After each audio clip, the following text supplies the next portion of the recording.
and I was trained. I had all this. I had an army of folks to help me Right. find my way, figure out, how to get a job, how to do my resume, how to set up my LinkedIn, all these different things that we don't use in the military. And all they told me was, hey, when you get to a place where you're set, just pay it forward.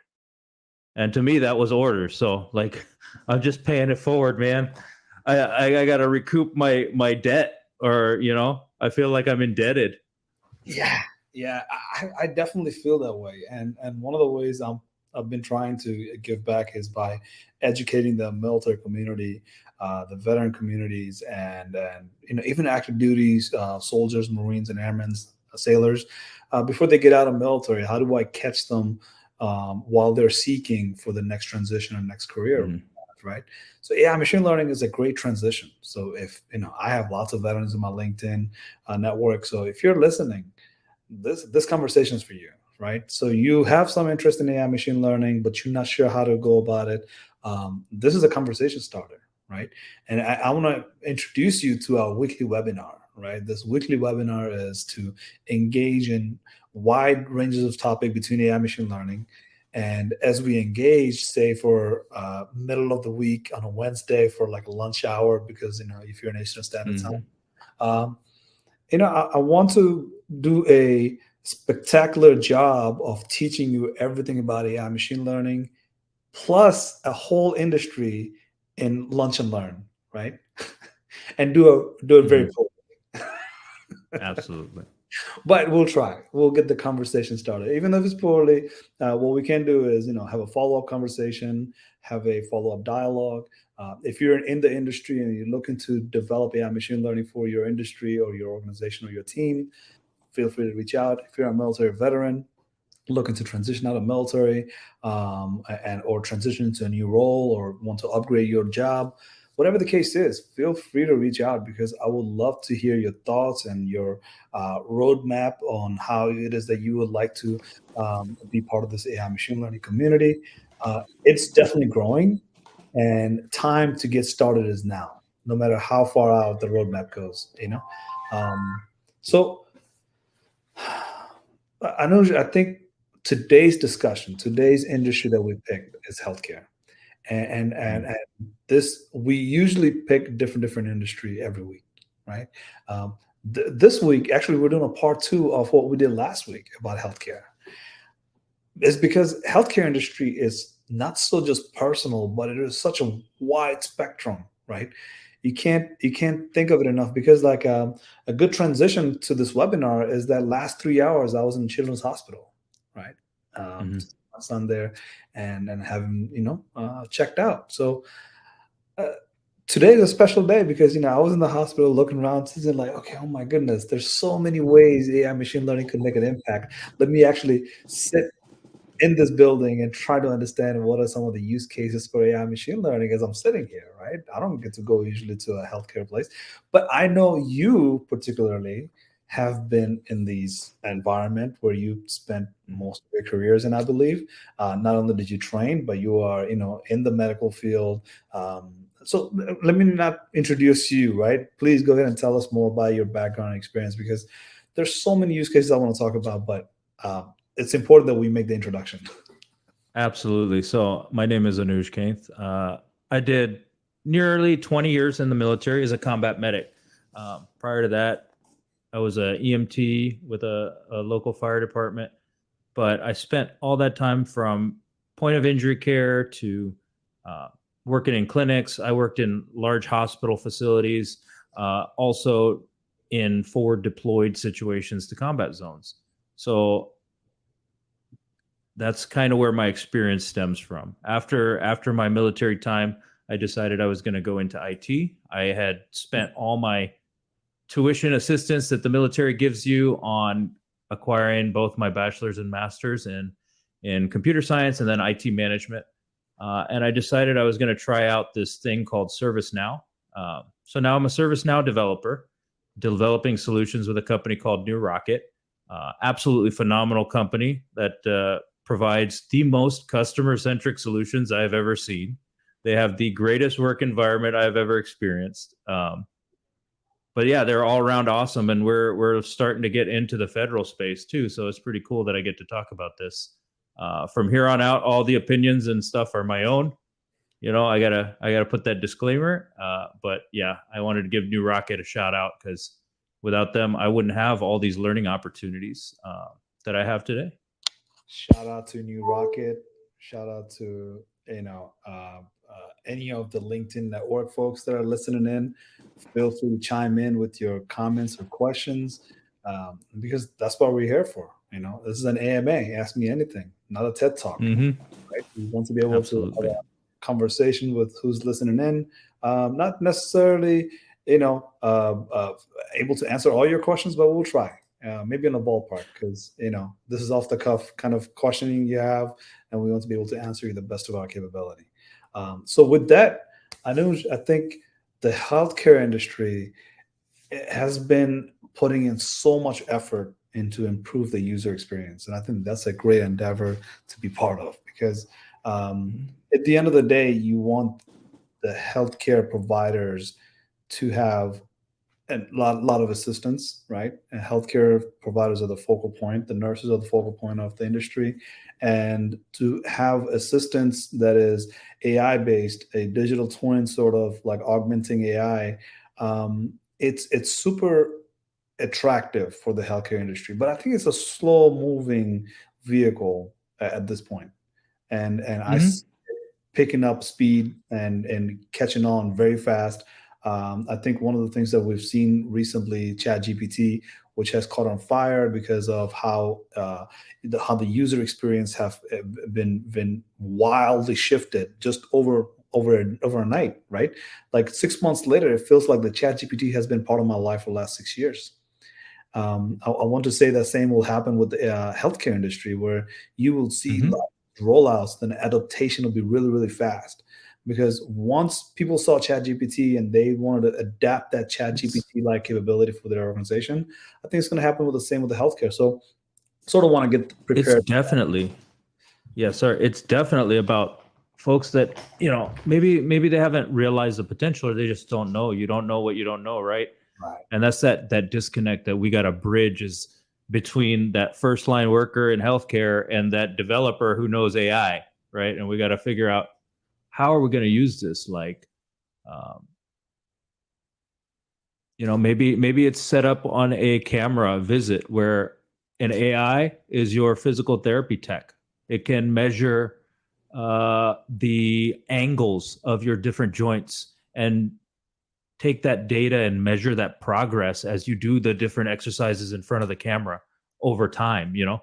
Uh, things like those, imagining those different applications of that AI, or that AI saying, "Hey, your shoulder movement is decreased by X amount of degrees Right. um, laterally. So therefore, I'm going to suggest these different exercises to you, and then we'll check your progress again next week." AI could do that totally if we're Motion going just based off data points.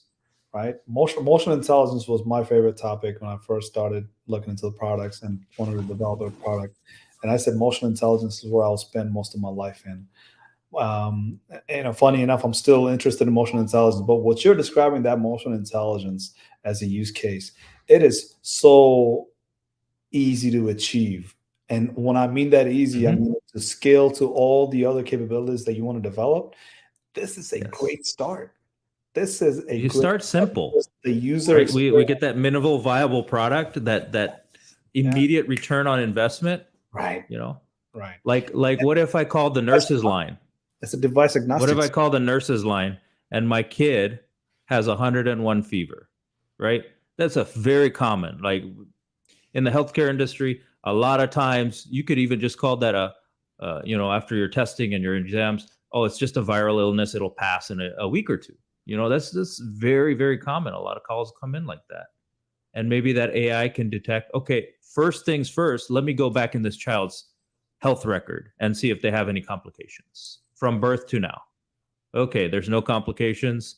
All right, let me ask predetermined questions for your locality and lifestyle to determine where this child has been, what they might have been in contact with, right? Then you talk about contact tracing or other different diseases that might be concentrated in that area. Cool. Now we can make educated guesses, because that's all healthcare is: educated guesses.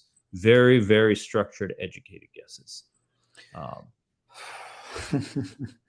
Yeah. And we can give them advice on whether they need to go on in immediately, without, or do they need to, can they do some, hey, give your child Tylenol, or give this before you come to the ER, or, I'm not a doctor. I was a medic. So some of my examples are going to be very, very simplistic, Well, not to, separate out the medics and the doctor or nurses, like whoever works in the healthcare environment and has to deal with patient repeatedly, right?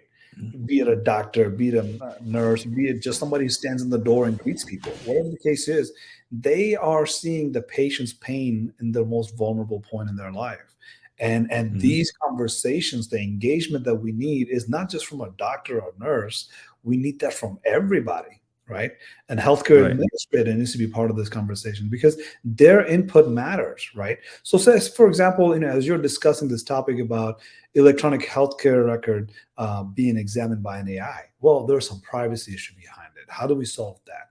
If we have to train a model, do we train that model based on actual electric healthcare record, or are we creating a synthetic data? Or if we do use that actual electronic healthcare record, do we have the consent of the patient that came to visit us 10 years ago to say, like, when you signed off, we didn't tell you, but here it is that we are using your data for this purposes. So not everybody will be in the trench trying to figure this stuff out, but some of these questions will come up. And how do you deal with that? Due diligence is a core component of having a successful deployment of an AI. And I'll tell you, one of the numbers is that 83% of the AI machine learning capabilities they develop, they never deploy.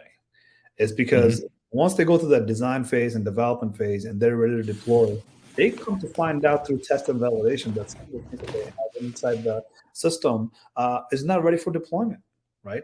And rest of it, the 17% that does deploy, doesn't really produce the return on investment that they thought. It kind of flats out, right? It's not able to scale because when it was designed, there wasn't a lot of optimization process built into that deployable AI machine learning capability.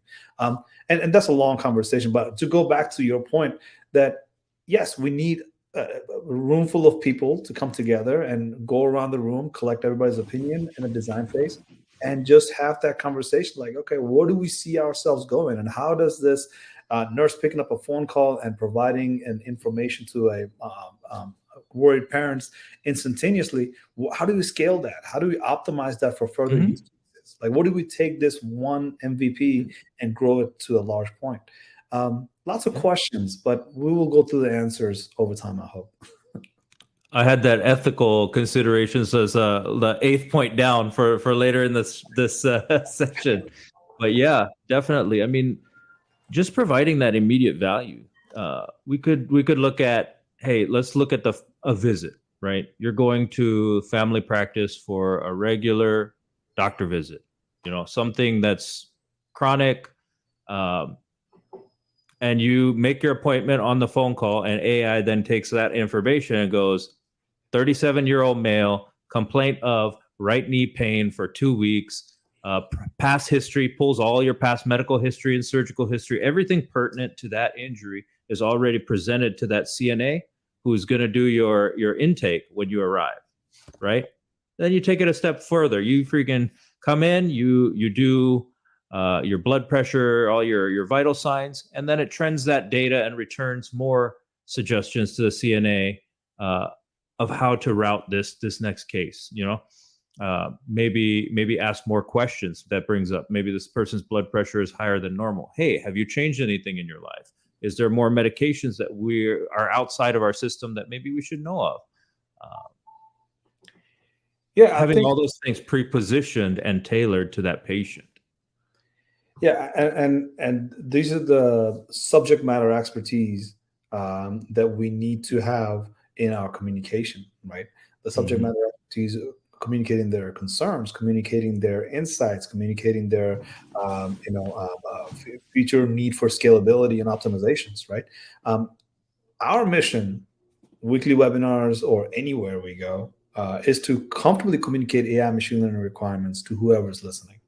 And if you're listening, that means you will have to want to communicate that requirement that you understand very well to a AI machine learning developer or AI machine learning designer, right? Somebody who's Right. very technical or non-technical, whatever the case is, you should be able to communicate with each other rather than over each other, right? Because what happens in the requirement gathering phase is that we miss out on a lot of the details. And by the time we start developing, the people change and people's opinion, Mm-hmm. questions and concerns changes, right?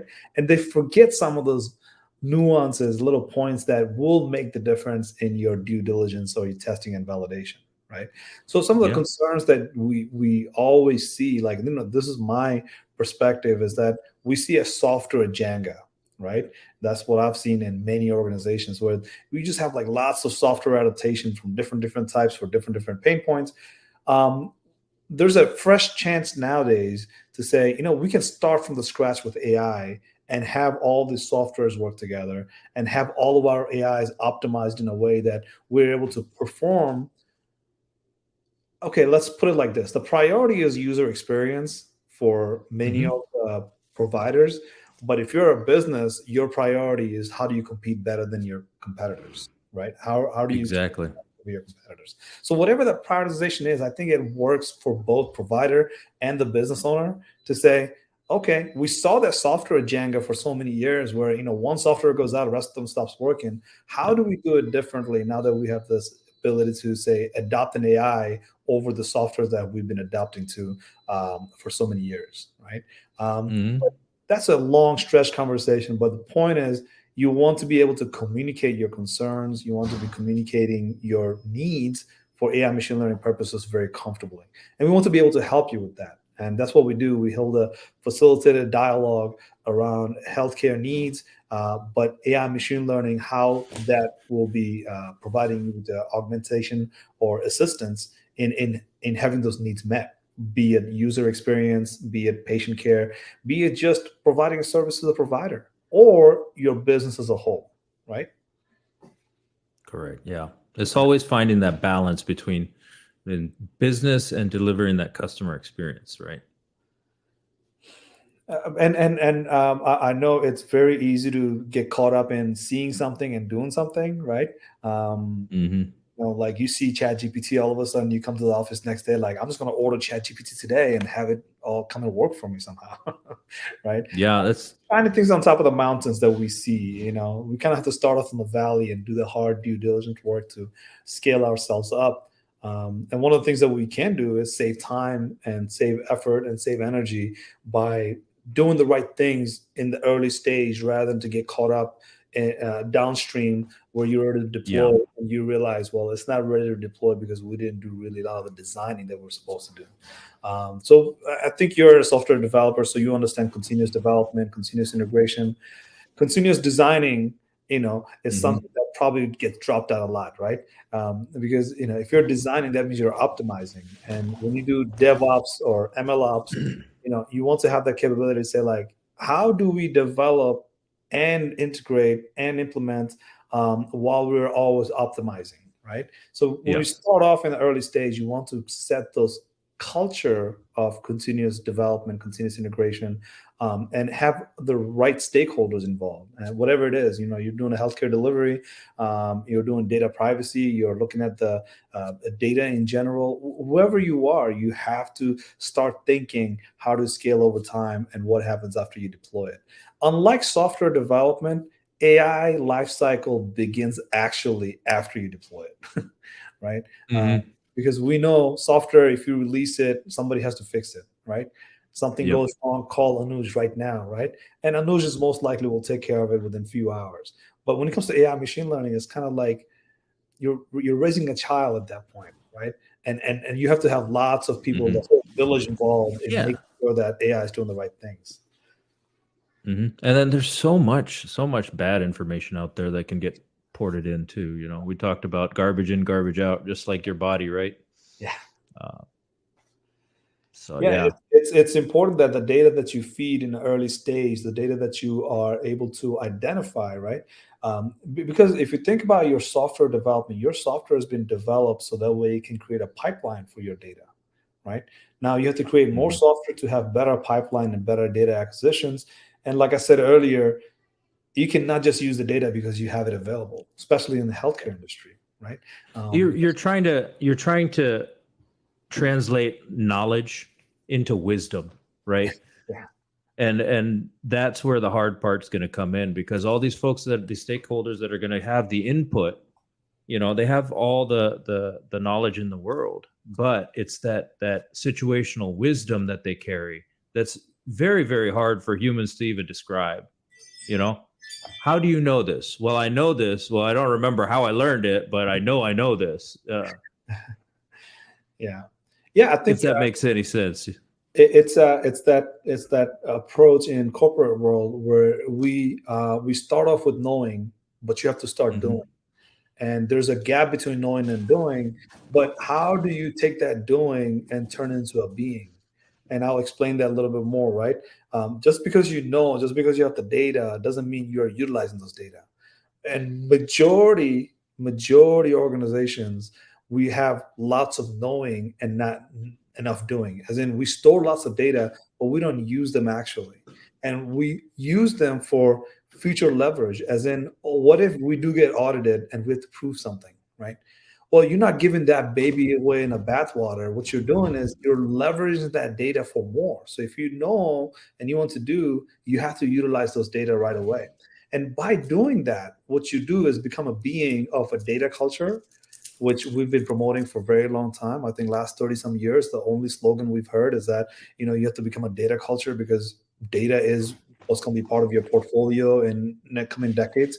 Now we're seeing more of that, as in part of your business portfolio, no matter how much profit you make, the part of the portfolio concern is that, how do you leverage your data? What is it that you do with your data? Does it sit in a warehouse somewhere and you wait for it to pull it out when you need it in an emergency, or do you continuously integrate your data as part of your business process? So, and that's saying that knowing and doing matters, because once you start doing, you automatically start becoming, right, being that AI culture, that data culture, whatever type of culture you need. So it all works in synchrony, as in, if you start because you know something, you have to start doing it. So if you know you have data, you start using those data, and you become a data culture over time, knowing or unknowingly. But you have to understand that intention behind it. Like, do it all intentionally, so that way, whatever you know, you do it, and you do it with intentions, and over time you become it, right? Um, Let me stop there. I got to breathe there because that was an exciting. That's a Maybe. lot to There's unpack. a lot to unpack, but that was a wisdom, right? That you brought that up. Yeah, exactly. So Yeah. that's kind of what I see this whole AI thing as, is like translating organizational knowledge into organizational wisdom Yes. and making it a global phenomenon. And if you see the pattern that I'm really a fan of, right, is breaking everything down into three, right? So, like I said, knowing, being, and doing. For me, this whole conversation comes down to your data processing and human in the loop and your optimization, right? I've mentioned Right. optimization a few times, and I definitely mentioned subject matter expert in the human in the loop. But this data processing piece is a giant conversation, right? Because when we talk about data processing, we think of like, okay, data processing is I'm going to take a bunch of data on a file, on a bucket somewhere, and send it somewhere for processing. No, I'm talking about data processing within your device. That ability to, me and Anuj have a webinar right now on a live, from Dallas, Texas to Austin, Texas, right? We can do it Mhm. from Argentina if I wanted to, right? It'll be all data processing part of that, right? It's like, because the data processing is so optimized and so efficient that we can do this Yeah. live, right? And this data processing is increasing in tremendous amounts. So one of the things that I want to start off with is to say, they recently did a surgery in London via Hmm. 5G connection from California, right? Yep. So you've seen that clip. amazing clip. Like you're looking at it like, okay, that doesn't make any sense. Like that could be just fake. But whatever the case is, the data processing capability is exponentially growing. And the reason it's growing is because of things like AI and machine learning semiconductor chips are coming into the market to make this process much more attractive, more efficient, and uh, easily accessible, right? Easily accessible by millions of people, right? So this data processing is very important. And if you start understanding data processing a little bit more, not that everybody in the room has to understand it, but as a CEO, as an end user, as a person who's in mid-level management who will eventually become CEO, think about it. 6 years or 5 years down the road, that data processing capability we don't have today will become Yep. widely available. Just like we didn't have Zoom 10 years ago, we will have Zoom all in every room possibly, because Zoom is able to process that much data actually and provide you with tons of service that your camera's current day cannot provide. Because the camera alone is not able to do AI machine learning. But if you're able to do AI machine learning that much faster, think about how you're able to take just a single device that is AI machine learning agnostic, doesn't even know what AI machine learning is, but because of data processing capability on the internet, you're able to do AI machine learning in real time, right? A good Mhm. example of that, like I said, is the 5G connection between California and London to do the surgery, where the surgeon is sitting in California and doing surgery in London, right? But now imagine if your Skype, or if not Skype, excuse me, your Siri or your Alexa is able to have normal conversation with you like ChatGPT would through a keyboard. That's because of That would data be great. optimization, right? Exactly. Yep. And the adaptation of Siri and Alexa will skyrocket because the user experience has increased in amount, and your data processing capability is good. You built in human in the loop to provide services that are to say it's safe, it really cares about security, and it has lots of privacy built into it because we can process all three of this topic as we are processing our data, right? Yes. And guess how you optimize? If you are a doctor, you have Siri and Alexa sitting in your let's let's stop pause there for a second. Let's not say Siri or Alexa. Let's secure a healthcare provider Let's say providing virtual assistant. a virtual assistant, right? Let's call it a digital twin that's sitting in the room and you're able to dialogue with it, right? And it's able to Mhm. provide you with the real-time information with high accuracy and most confidence, right? And you're able to have a dialogue with it, unlike you getting bored with Alexa, because you ask Alexa two questions, What if you're already what if lost. I told you there's organizations leveraging ServiceNow and Alexa or a virtual assistant to improve it? You know, those do exist right now. It's crazy. But I'm glad you brought up those virtual assistants because since ChatGPT came out, like I don't even want to talk to them anymore. They, it's like talking to kindergartners now. I don't. I ask them and they don't understand. I'm like, you know what? I'm just gonna go turn on my PC and go talk to ChatGPT. So that's you know, I'm laughing because that's the way I feel. That is the only truth I know right now. Because as I said, I don't realize what I did with my life before ChatGPT came out, right? hmm I tell you exactly, but it just I don't feel like talking about those things because they're bad memories. Like those painful to go through Writer.ai or Quillbot or all the other AIs that were very limited on all the yeah. ChatGPT feature. ChatGPT is an optimized version of all the Writer.ai, Quillbots. I think there's a Shakespearean site that did grammar AI or even Grammarly, right? So, or now the other day you heard about Chegg, like doing homework, Yeah. right? I'm, Um, I'm using it for everything. it's been optimized in a way that you can go to a single site and have a full blown conversation so you can code, right? hmm You can do your data structuring for your AI machine learning purposes. You can verify and validate some of your data for your AI machine learning purposes. You can talk to it about AI machine learning development if you wanted to. It will give you step by step on everything you need. Let me stop right there because I think I'm getting too excited. Yeah, definitely. So, like, you talk about help me code and whatnot. Yeah, absolutely. Like, um, I didn't think to do this until later. I was like super frustrated with a bit of code that I've been stuck on for a couple of weeks. And finally, I was like, I wonder. And I just copied and pasted it into Chat GPT and said, find the error.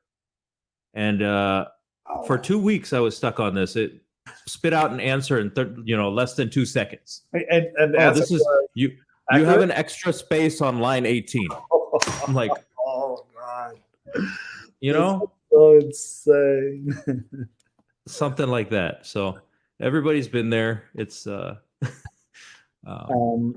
yeah, I've and then you were talking about this data processing. When I think about the data processing that AI can help facilitate, it immediately goes to drug discovery. You know, yes, it has always straight happened. Yeah, massive amounts of experimental data that has to be parsed through and analyzed, that's you right. know, to come up with new drugs, new treatments, you know.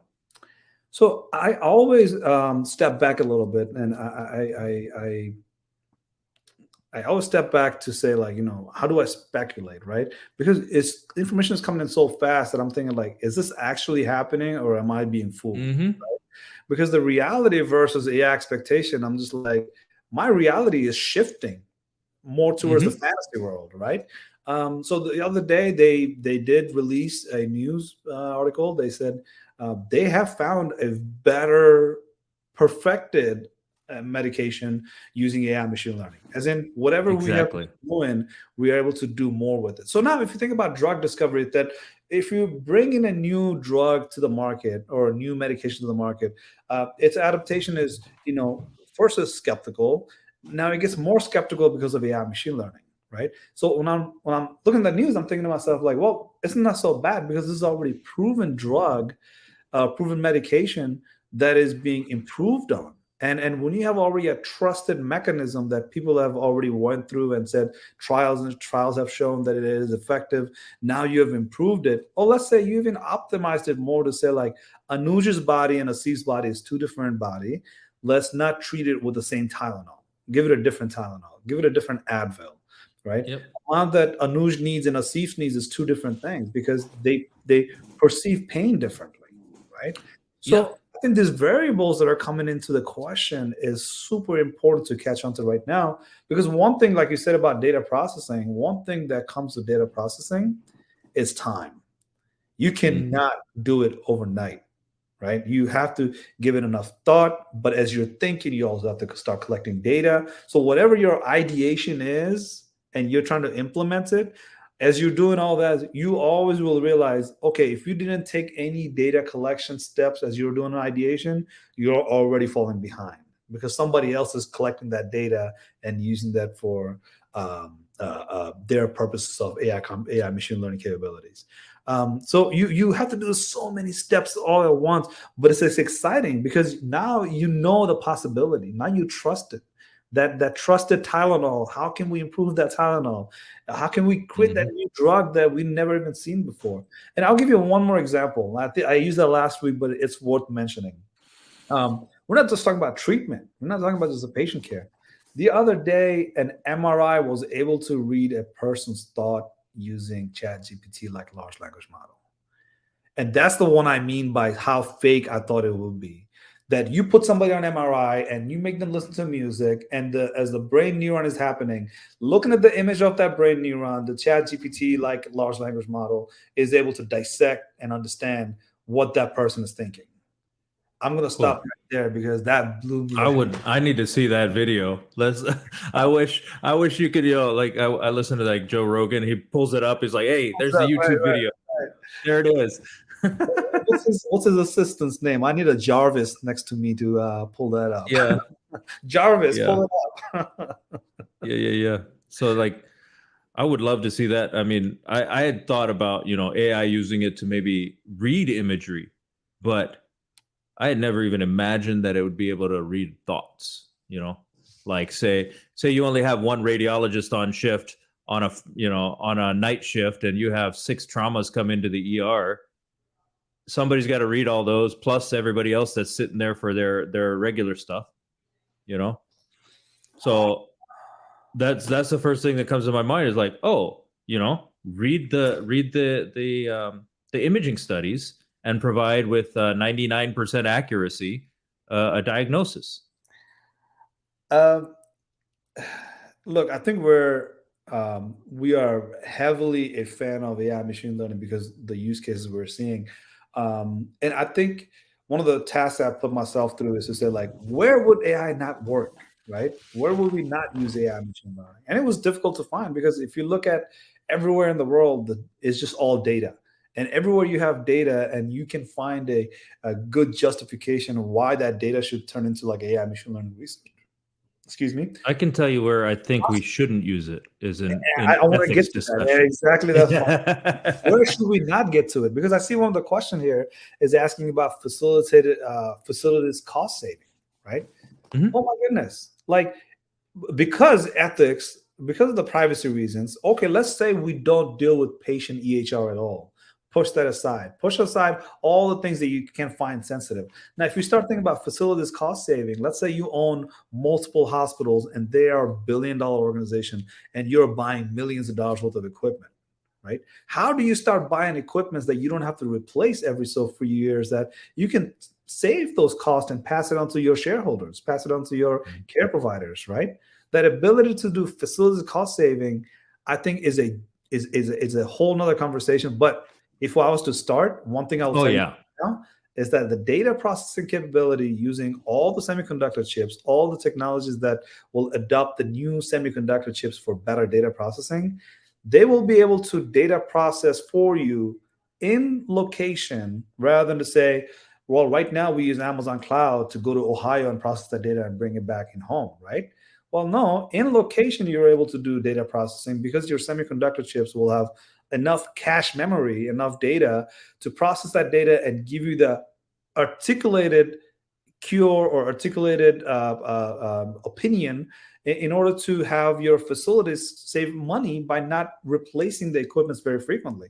And what do I mean by that? As in, now if you go to a hospital like which I did this morning, I saw so many equipments everywhere, right? And they're being pushed around by the doctors and nurses, and all the equipments are not really talking to each other because there's lack of communication or lack of optimization, right? So facilities cost saving, Arjun, thank you so much for your question because that was so important. We need to um, we need to discuss this, right? The facilities cost saving is something that we can do. But before we do, let's get back to Anuj about his ethics concern because that is something so important that we have to discuss in every conversation to level set everybody's expectation Yeah. about AI machine learning. Absolutely. Like where you're saying, where wouldn't you use AI? I'm like, that's the first thing. Ethical considerations, you know, what is right and wrong? That AI needs to be left out of that discussion. you know, unless it's learning. I don't understand it well enough to talk about that, but that's the first thing that came to my mind is like, why would it be involved in ethics discussions? Who programs it and teaches it what ethics are? What is right and what is wrong. Um, that gets really, really murky really fast. If we are talking about ethics, we have HIPAA regulations already in place. And Mhm. one of the mentions that I made over and over is that because there's no AI regulations out in the United States yet, does not mean there's no It's data regulations out, right? And no. if you think about data regulation, is your AI regulations at this point. So how you collect that data, how you utilize that data will ultimately dictate what your AI regulations look like, right? So AI Mhm. regulations will come down the pipe because at this point, the White House has principles out for the agencies, and agencies' ability to adapt to this AI machine learning will over time dictate what it is that we do as a country for AI machine learning regulations. And most likely, before we do data regulations and convert that into AI regulation, we will look into uh, GDPR from Europe, right? Take that GDPR thought process of how GDPR impacts AI machine learning and what are the EU AI machine learning policies are, is how we will most likely follow that, right? Give or Mhm. take, we'll adjust it for 50 states, right? Um, so if you have the regulations that is not here yet and you're developing AI today, and all of a sudden you get caught up in that GDPR or GRC or the purposes of HIPAA, you have to keep Yeah, that in child mind. compliance. Have Yeah. compliance, yep. And if you're talking about ethics, I think Arjun said, I've always view ethics as the biggest barrier to fully utilizing AI. I think it's true, but at the same time, you got to remember software is the same way, right? you are able to Mhm. do different things with software once you do release it. What you can do with AI is tune it in. And how are you able to tune that AI to a say a way of like not losing your business, but you're still able to use that AI. You're able to do the right AI. So you have to be able to say when you're designing that AI, before you deploy it, as you're designing, you have to keep this consideration in mind. How do I bring this AI home and release it differently, right? What do we do to control that AI's capabilities, right? How do we do monitor and triggering? Is a very good ethics conversation to have in design phase. But yeah, life and death decision. I'll let Anuj handle life and death decisions here.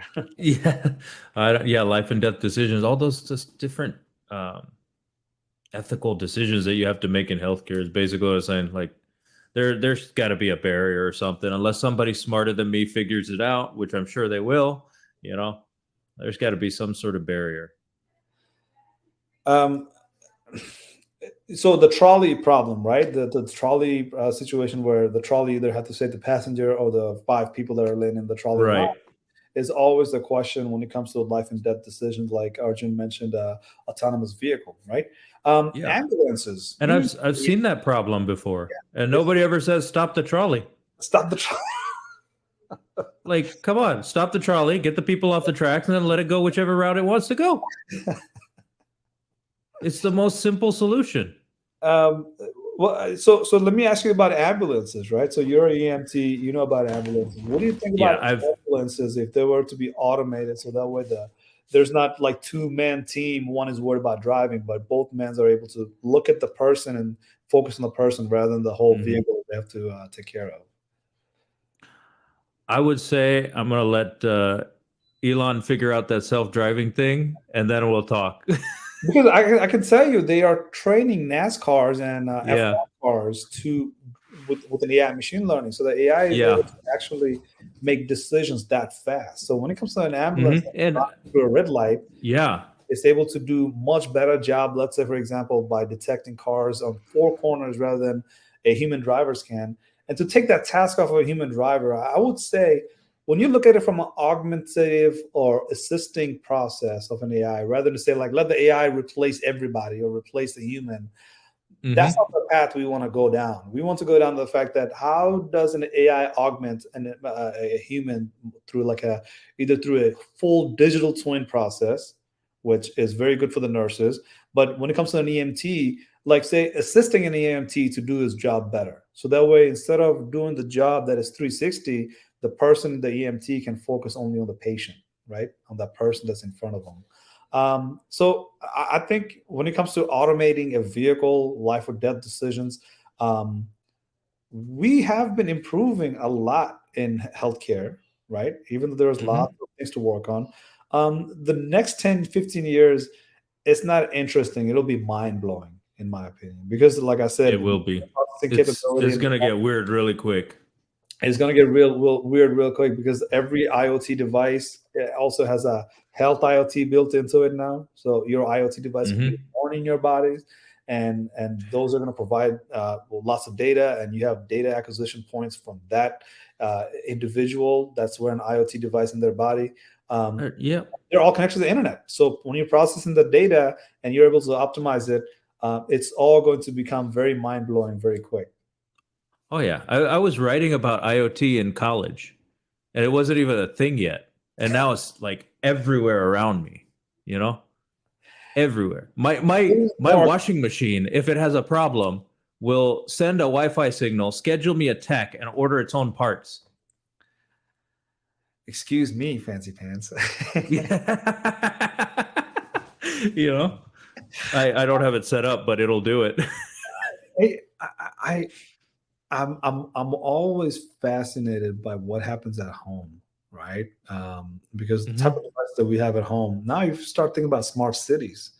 That's very Yeah. important for an ambulance. So when people think of like smart cities, they think like, okay, we're building the city for this purposes. What if you built a city where you're able to travel without cars around, anywhere parked, right? Your cars are not parked anywhere in the street.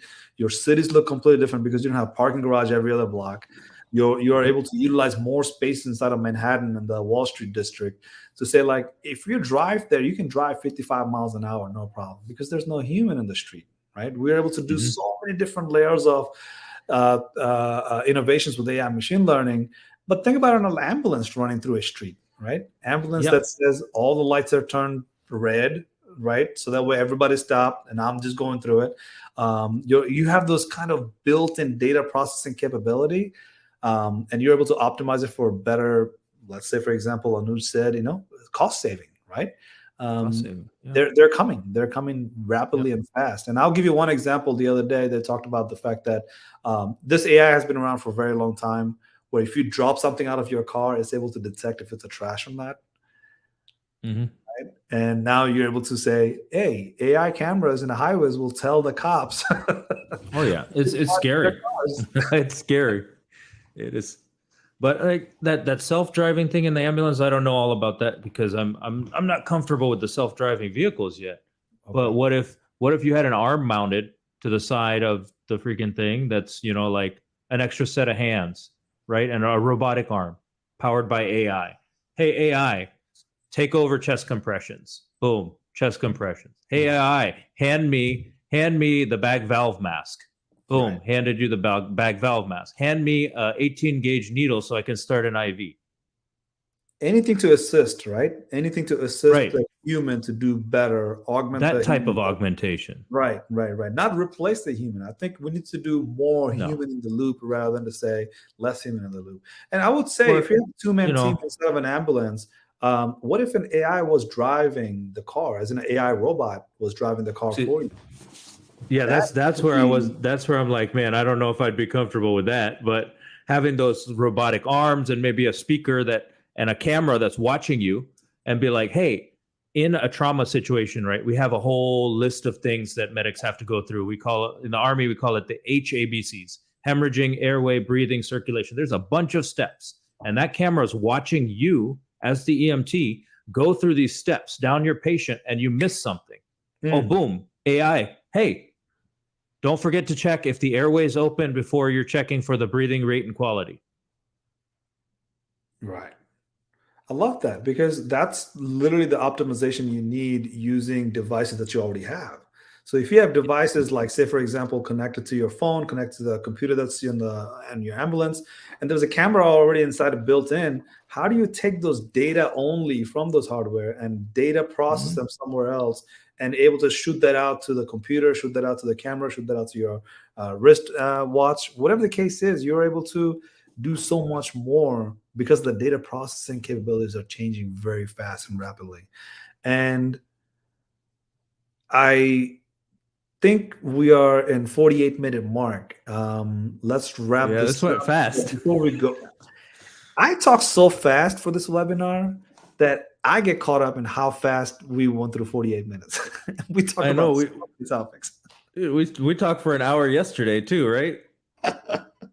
Well, I Oh love talking man. to you about any and everything, because you're one of those guys that have wide stretches of experience, because not only a combat medic, but organizational structure. You are a veteran friend, like you're the mentor and a good friend to have as a veteran, and you're a software engineer. Like, wow, that equation is something that everybody needs, like a friends with a truck, right? A friend that knows how to code these days is very important. Yeah. So I love talking to you about any topics, and this has been an amazing discussion, because we're gonna have more of these as we Oh go. yeah, absolutely. This is just, the beginning. This is you want speculation, I can speculate all day. We can talk for like 6 hours and just dream up ideas. So let's take some time and discuss this. Right? It says a LinkedIn user. I'm not sure who it is. Sorry, was Arjun's answer resolved? I just had a similar question. No, okay. I think the big question is, what areas are humans lacking in? Let's not pull Musk here. I like the idea of Anuj with smart washing machine replace healthcare equipment and parts. Yeah, I think that's part of the cost saving measures, right? The equipments that you have today, and even though they're modern, they're not modern enough for the next 5 years. I think what you've seen Mhm. with ChatGPT, to answer Arjun's question, is that on the software level, you're able to see how fast the adaptation is. because of the capability that ChatGPT has set up. Now, if you take that to the hardware side of things, instead of software, your hardwares will shrink in size, and this hardware, a single hardware, will do more, right? As in, it will be able to do more data processing, and it will be able to provide you with better capabilities, as in built-in and like 4-in-1 kind of capabilities, like a dishwasher. What was that? A wash. We talked about a washer, right? But if you think about a Yeah. hardware level, the softwares are fast moving, right? Now, how does the hardware catch on to that? I think that would be the cost saving question that Arjun had, which is that your hardwares will shrink in size, and you'll be able to do more with one, right? And if you do more with one, that means you're more mobile, right? You're able to move around more. If it's not an ambulance, you can have that inside of the hospital. And then if these devices are widely available in your home, think about that for a second. This 4-in-1 devices that is able to check your oxygen level, check all these little information that a doctor needs. Now you have telemedicine, right? Does a doctor have to have a patient come into the nurse's room? No, not necessarily. You can do it from home, because the AI machine learning is able to detect all this information for you. So the nurse can just dial in on FaceTime and have a conversation with you about the diagnosis.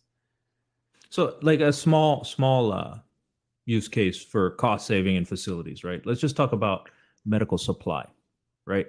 A hospital is a enormous facility with a lot of medical supply equipment items. A lot of that is expendable, right? You have, prepackaged gauze and tongue depressors and this, that, and the other, and all of those have an expiration date. What if AI is constantly monitoring the usage, the expiration date, and is moving supplies throughout your hospital to where they're going to get used before they get expired and not thrown away? I love that, because that takes away that ethics questions, those privacy questions. Now you're thinking of like, okay, how do we not get into the sensitive part right now? So as we start adopting with what's possible. The art of possibility starts with the simplest, least sensitive, keep it simple, stupid kind of ways, right? So when you talk about inventory, who's gonna have issues with you having a good inventory tracking system that is AI machine learning based? Now you're able to train the data for your hospital operation, so that way you don't have that ethical dilemma that Arjun is mentioning, right? I think that's important, but if we have to start. We have to start looking at it, right? We have to start figuring out, like, what is the cost? What's the return on investment? If we don't do it, who will do it? And how do we buy that, right? So the thought process needs to be there. And one of the ways I would like anybody who's listening to give me some feedback, including you, Arjun. Tell me what makes AI machine learning easier to understand, right? And I think this conversation sort of does. It gets the conversation started, but we need to make it more simpler, right? We need to make it easier for everybody to understand and everybody to engage. Hopefully not in an hour-long conversation where I have to talk like 100 miles per hour to, get all the conversation going. But how do we make it easier to understand? What do I need to know? What can Anuj learn from this conversation, so that way he can articulate to his kids, if he has to, about AI machine learning? Because nobody taught us about software development when I was growing up. We need to teach our kids about AI machine learning and how it will impact their life in next 10, 15, 20, 30, however long AI machine learning will be a hot buzzword, right? Because as Anuj talked about it yesterday, we might have quantum computing next, and we're not even going to get into it. We will have it. It's coming. Right. It's coming. And that will nature already has quantum computers. A leaf is a quantum computer, right? Yeah, we have a quantum internet line that runs in Chicago from a couple blocks down the road. That is a big progress towards quantum computing. And is ChatGPT vertical or general AI? So when you say general AI, the first thing I think about is AGI. If that's not it, I think ChatGPT is just a drop in a bucket. On a dry bucket, ChatGPT is a refresher. We still don't know how much we're going to get out of AI and how big that bucket is, how to fill it. So ChatGPT is just a drop in a bucket. We are very excited about it because it brings all the use cases and optimizes it for a very good user experience. This is just a start. So this API that you see, the investment that Microsoft had made in ChatGPT is just a start, because you could think about it. Bloomberg came out with their own large language model. And what happens next? Who's that healthcare industry that's going to bring their own large language model based on healthcare sensitivity? So people don't have to worry about HIPAA violation or PII regulations, right? Mm-hmm. I think hopefully that answers your question, because if you're thinking about like a general AI, AGI is, I'm going to say it like this: I don't believe in AGI, because I believe in augmenting humans using AI is what we will develop, and that's the only one we need. And mother of all innovation is need. So if we don't need it, we're not going to develop it. But if somebody does, good for them, right? But I will always say, let's go for augmenting and assistive AI, rather than general AI that, like, no, that's kind of scary. Yeah. And one of the scenarios where we can use this tool is writing policies. Oh my goodness. Like, yeah, Anuj, you talked about inventory. What about writing policies? What about writing documents? What Oh, about yeah. taking notes that has nothing to do with the patient? What about just, understanding let's say, for an example, AI that is able to capture all 50 states, different levels of regulations for each state, and is able Mm-hmm. to delta get the new information about healthcare regulations that is changing, and it's able to create new documents and let the notes that Keep your synopsis policies up to date. Yeah. policies up to date. Send that note to the medical chief. Say, hey, medical chief, yesterday this was allowed, today it's not allowed, because That's somehow the wonderful. Yeah. commissioners love Automatic, that. yeah. Automatic legislative or whatever, regulatory compliance. Think about it from That's tax awesome. purposes, right? You You're know, I taxing think your state about, fees all the time. mhm. So does federal level, right? So you're able to always understand the delta in what has changed and what needs to be implemented. Yeah, I think about stuff like when I was a young leader at Madigan Army Medical Center, and we were, in the pediatric clinic, and we were trying to figure out what we medics were allowed to do, and I had to call around to all the different Army hospitals and talk to them and be like, "What do you guys do? What do you guys do?" That AI would have been amazing in developing that policy. I'm glad you brought that up. Yeah, I'm so glad you brought that up. And I see another question about, can you explain better in details, three, knowing, being, and doing? I would love to talk more about knowing, being, and doing, because that is how you level set everybody's understanding of what needs to happen within an organization, either be it commercial, federal, or state level. Because if everybody could understand that knowing, being, and doing, everybody will understand who knows what and who needs to do what, right? Because if you understand that differences between what do you know and what somebody else knows, and how do you combine that Mhm. together and you optimize it, that's your human intelligence. But if you put that in AI can do it better, right? Yeah. So AI has an attention that humans don't. AI is able to focus on one single topic and just starts doing that and becomes that, right? So ChatGPT is really good at answering your questions, but think about it. Do you want ChatGPT to make your decisions today? You don't. Ultimately, you would have a system that is cognitive intelligence, right? It's able to make decisions, right? So AI makes lots of answers for you, gives you a lot of answers. BI gives you lots of intelligence about your business options. Where we are developing today, by optimizing it, we will have CI, which is cognitive intelligence, to help you make decisions, if not make those decisions for you. I'm preferring the first one rather than the second one. However, we're not Yeah. going to get into the artificial general intelligence conversation. But we've, man, this is great topic, my friend. I'm so glad we did the part two. We're going to do Awesome. part three, right? We're going to do part three, but first we're going to cycle through all the other industries first and make time for healthcare one more time in part three. And Anuj, what do you say before we take off from the hour-long webinar? Well, first, I just want to say, hey, thanks for having me. This was really great. I'm glad I said yes. I had second thoughts. I was like, man, this is scary. I got to be on a live with all these people listening, but I really appreciate it. And I'm excited to see where this goes. I'm happy for you, and you're doing some great things. I really appreciate you. Well, I appreciate you, because you are taking literally time in the middle of the week to be here with me and talk about this topic that I'm very passionate about and you're very passionate about it. And as we discuss, we get to understand a lot of the differences, right?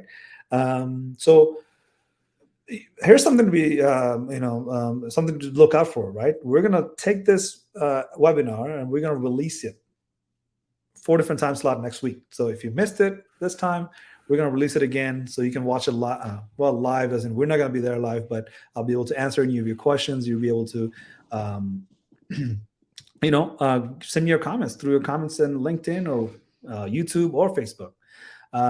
Until next time, thank you all very much for your time, and see you next time in our webinar. Bye-bye. All right, man. See you next time. See you next time.